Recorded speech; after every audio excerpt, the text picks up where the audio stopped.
So Your Grace, I'd like to welcome you here in Salisbury and at Sarum College. And today we're going to have a couple of questions to ask you to talk about, find out more from you firsthand about what's happening in Sudan and how the Church can respond and how you see the future. Please could you describe the scale of the humanitarian crisis currently in Sudan? Thank you. The humanitarian crisis in Sudan is huge. I mean, you talk about the whole of Sudan, and the crisis. I said people are hungry that some of them eat trees, eat animals' food, and so people are scattered all over. So you have food, you have water, you have shelter, you have what. All these things are really affecting the life of the people. So it is huge, and we thank God there are some organizations which are trying, but because of security situation, it is difficult, particularly in Darfur. Is what has been witnessed in Al-Fashir happening elsewhere? Yes, it is happening. It's happening in Deleng, which is in Nuba Mountains. It happened in Khartoum even before, and so there are other places, and Kordofan, that is El Obeid, a place called Bara. This is what atrocities have been committed. And how is the Church coping or responding to the humanitarian crisis and violence? Through the support of our partners, we are able to provide food aid to the churches, and not only the churches, but the communities on those places where the churches are.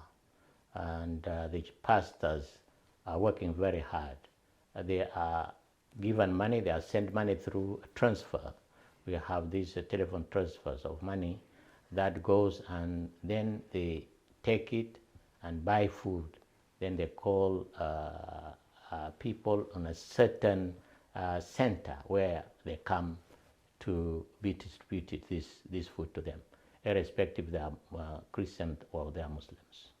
And what do you think we are not hearing in the media over here in the UK? Well, I think this is a big issue because I think media has neglected Sudan, a situation in Sudan for too long. And if you really want to compare the situation of Sudan and Ukraine or Gaza, I think Sudan may be even worse because people, the information is not there. And people are dying just silently. You can imagine somebody is being asked to dig his own grave in order to be buried in after his death. So things are so bad. Do you believe the conflict is any closer to ending? I believe that it will come one time. We don't know exactly whether it is close, but God knows it. But people had to do something about it. We cannot just watch and see people dying. Atrocities continue to be committed. War continue to rage. I think want to call really our partners, our international community, in order to intervene. I know some are trying, particularly the court, who is now trying to bring the fighting groups together, and I hope many will join in order to stop this, what I will call it, is really a silly war. Don't know why we are fighting. And what is the focus of your ministry now? My focus is to see that my people survive, because the hunger is terrible. But at the same time, the focus to see that peace is achieved, is realized in Sudan. And the final question, what do you want Christians in this country to know about and to do?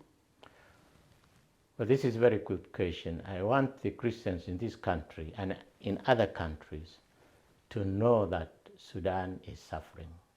And we want them to pray for Sudan and for the people of Sudan in general. And we want them also to give in order to support the suffering people and rebuilding our properties which have been destroyed. And I hope this message will go to everybody. And I know that there are people who are so generous. God has blessed them with a good wealth, and we want those wealth to be shared with us.